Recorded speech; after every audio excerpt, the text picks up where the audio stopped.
नीतीश कुमार के मन में क्या चल रहा है, ये सवाल इसलिए क्योंकि कल जहां एक तरफ संजय झा के घर नीतीश कुमार पहुंचे, आज फिर संजय झा के घर पहुंच गए हैं नीतीश कुमार और संजय झा बड़ा बयान दे रहे हैं। नीतीश कुमार के मन में क्या चल रहा है? बिहार में सियासत तेज है, राबड़ी आवास पर खाली करने का नोटिस मिला है, 15 दिन का समय मिला है। लालू परिवार जिद पर आ रहा है, नहीं करेंगे आवाज खाली, नीचा दिखाने की कोशिश की जा रही है। तो नीतीश कुमार इतने एक्टिव क्यों हो गए हैं? नीतीश कुमार लगातार बिहार की राजनीति में सक्रिय नजर आ रहे हैं, जदयू नेताओं के घर पहुंच के बोल रहे हैं इतने बजे आइए, बातचीत करना है। तो आज भी नीतीश कुमार संजय झा के घर पहुंच गए और संजय झा बड़ा बयान दे रहे हैं। सुनिए क्या कुछ कह रहे हैं जदयू के कार्यकारी अध्यक्ष संजय झा। राहुल गांधी कह रहे हैं सीबीएसई के मैटर को लेकर कि प्रधानमंत्री का कुछ में देखना चाहिए। वहीं नीट मामले में भी कह रहे हैं कि सरकार की फेलियर है, पूरी फेलियर है।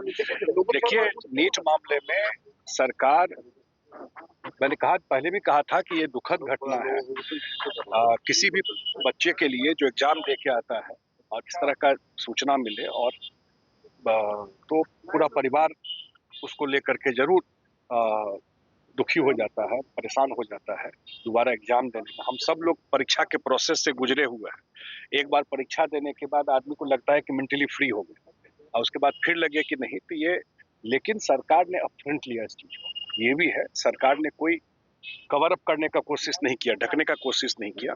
सरकार ने पूरे एग्जाम को कैंसिल करके और अब जो ऊपर से जो हाईएस्ट लेवल पे इसको टेकअप करना है, उस हिसाब से फेयर एग्जाम हो, उसका पूरा कोशिश किया जा रहा है। इसके अलावा मुझे लगता है कि इस घटना के बाद निश्चित रूप से सरकार आगे जो आने वाला नीट का परीक्षा अगले साल से होगा, उसको फुल प्रूफ बनाने का, बहुत सारा एग्जाम फुल प्रूफ है ही, जानते हैं, जैसे कोर्ट का ही ऑब्जर्वेशन आया यूपीएससी की परीक्षा को लेके, तो वो जरूर प्रयास करेगी। और मुझे लगता है कि सीबीएसई के लिए भी जो शिक्षा मंत्री धर्मेंद्र प्रधान जी हैं, वो भी ऑन रिकॉर्ड बोले हैं कि अगर कुछ उसमें फॉल्ट है तो उसको ठीक करने को। देखिए, इसको आपदा में अवसर मत ढूंढिए। अगर कोई क्राइसिस हुआ है तो इसको पॉलिटिकल कलर देने का कोशिश कोई कर रहा है, तो हर एक आज के सरकार में ये चीज हुई। सरकार तो कम से कम एडमिट करके इसमें सुधार करने का कोशिश कर रहा है, कहीं की गड़बड़ी हुई है। ये तो नहीं कर रहा, सरकार एडमिट नहीं कर रहा, सरकार कह रहा है कि नहीं हुआ। और हम लोग जानते हैं इस सरकार को, नरेंद्र मोदी सरकार को, कोई क्राइसिस आया है तो रास्ता भी मोदी जी ही निकालेंगे। बिहार में 10 सीटों पर एमएससी चुनाव होने, एकदम देख रहे हैं नीतीश कुमार भी काफी पसंद होते हैं, ये आपसे मिले आके। नहीं, नीतीश कुमार जी, देखिए मैं फिर एक बात आप लोगों को बता देना चाहता हूँ, मैं रिकॉर्ड स्ट्रेट कर देना चाहता हूँ कि नीतीश कुमार जी का 20 साल का शासन जो एनडीए के साथ मिलके चला है, वो देश में पहली बार बिहारी जितने लोग हैं नीतीश कुमार जी के वजह से, कि हमारे मुख्यमंत्री हैं, 14 करोड़ बिहारी का सर ऊंचा हो गया। ये नीतीश कुमार जी का देन, अपने कर्म से, अपने काम से। आज देश दुनिया में जहां बिहारी है वो सर ऊंचा करके बात करता है। वो सिर्फ और सिर्फ नीतीश कुमार जी के काम का जो असर है, कोई वोट दे, कोई वोट न दे, कोई पक्ष में हो, कोई विपक्ष में हो, लेकिन उसकी अंतरात्मा कहती है कि नीतीश कुमार ही है जिसके वजह से हम लोग फक्र से सर ऊंचा करके बात कर सकते हैं कि हम बिहारी हैं, बिहार के रहने वाले हैं। और आज भी इस सरकार जो है बिहार में चल रही है, वो नीतीश कुमार जी के का रास्ता जो है उसी रास्ते को आगे बढ़ा रही है। उनका हमेशा सुझाव मार्गदर्शन रहता है। और इस सरकार में जेडीयू भी एक महत्वपूर्ण पार्टनर है इस सरकार को चलाने। केंद्र में भी हम लोगों का सहयोग है सरकार चलाने में। ये तो म्यूचुअल चीज है और हम लोग लंबे टाइम से साथ रहे। उनका लगातार डायरेक्शन भी रहता है।